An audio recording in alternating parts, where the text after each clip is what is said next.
Hey, this is David, and welcome to the Tuesday topic. Can getting divorced hurt your credit score? Take a deep breath. Getting divorced itself doesn't hurt your credit score, but let me explain what we see all the time.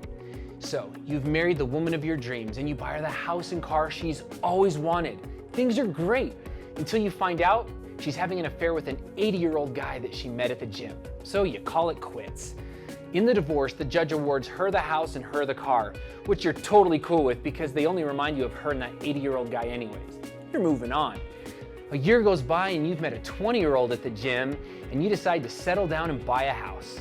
So you meet with a mortgage lender, they pull your credit, only to find out that the house and the car she was awarded in the divorce, she hasn't made a payment since, and all of those late payments are on your credit report. Now here's where a lot of people get confused. She was awarded the house and the car in the divorce. How can they report late on your credit report? Here's how.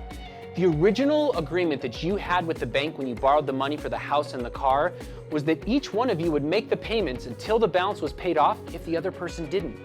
That original agreement supersedes the divorce decree.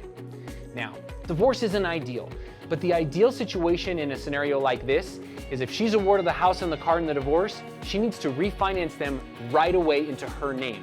And the new loan that she takes out for the refinance pays off the loans that have your name on it, and then you're in the clear. Now, we know life is messy and situations like this suck. We want to be here to walk alongside it with you, and the good news is we have an expert team that knows exactly how to navigate situations like this, so give us a call. As always, like and share the video. If you have anything you want to hear us talk about, leave it in the comments below, but thanks again for watching and we'll see you next week.